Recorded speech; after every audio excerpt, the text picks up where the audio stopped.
జగన్ అసెంబ్లీకి హాజరు కాకుండా ప్రతిపక్ష హోదా లేదని చెప్పడం ప్రజలను అవమానించడమేనని Pulivendula TDP incharge BTech Ravi అన్నారు. పులివెందుల ప్రాంత ప్రజలు ఎదుర్కొంటున్న సమస్యలు పరిష్కారం కావాలంటే అసెంబ్లీలో జగన్ మాట్లాడాల్సిన అవసరం ఉందన్నారు.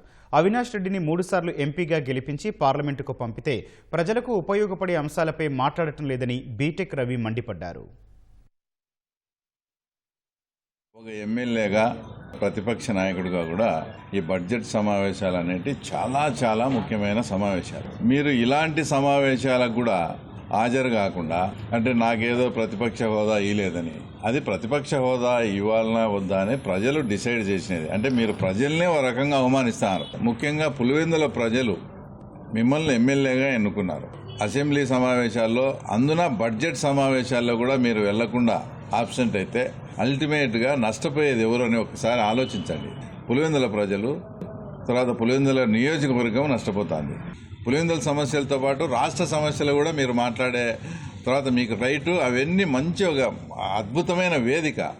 అక్కడికి పోతే నాకు మైక్ ఇరని అదని నువ్వు అంత అపోహలు పెట్టుకొని తర్వాత మీరంతకు మీరే ఊహించుకొని చేయడం కాదు. మీరు ఒకసారి వెళ్ళి సమస్యల పట్ల మాట్లాడండి. మైకు ఇవ్వని రోజు నాకు ఈ టైంలో మాట్లాడిన మైక్ ఇవ్వలేదు కాబట్టి నేను అసెంబ్లీ సమావేశాలను బహిష్కరిస్తానని చెప్పాలి. కానీ పులివెందుల ప్రజల సమస్యలను ఇవన్నీ గాలికి వదిలేసి నిన్ను ఎన్నుకున్న పాపానికి ఇవన్నీ మేము పులివెందుల ప్రజల వాసిగా ఒక పులివెందుల వాసిగా మేము దానికి శిక్ష అనుభవించాలన్నా. ఇంకొక ఆయన పార్లమెంటుకు పంపిస్తే ఇంతమంది ప్రజలు 3వసారి పార్లమెంటుకు పంపిస్తే ఇక్కడ మన ప్రథమ పౌరుడు ఒకటి షీప్ ఫామ్ పెట్టాడు.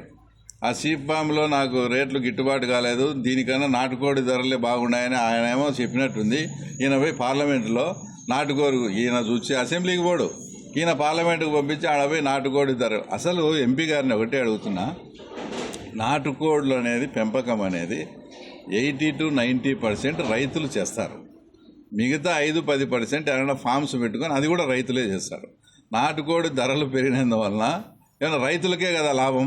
అంటే రైతులకు సంబంధించిన రేట్లు పెరిగితే కూడా అది కూడా మీరు ఓర్చలేక దాని మీద ఇంకా ఏం సబ్జెక్ట్ లేవని తర్వాత దాని మీద ఆయన మాట్లాడడం. అరటి ధరలు 3,000 పడినప్పుడు ఏమన్నాడబ్బా, 3,000 రూపాయలు టన్ను పోయినప్పుడు వచ్చి తోటలు సందర్శించి అది ఏందో పెద్ద రాద్ధాంతమైనట్టు చేసి ఏమేమో చేశా. ఈరోజు టన్ను 25,000 రూపాయలు పోతున్నాయి.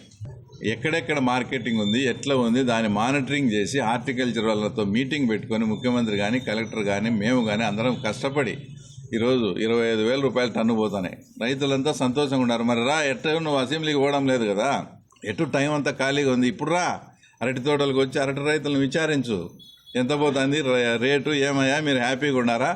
చంద్రబాబు గవర్నమెంట్లో రేట్లే రావని దుష్ప్రచారం. అంటే ఒక విపత్తు వచ్చినప్పుడు ఏదైనా జరిగినప్పుడు ఆ రేట్లు తగ్గితే దాన్ని కూడా రాజకీయం చేసి వాడుకుంటారా మీరు.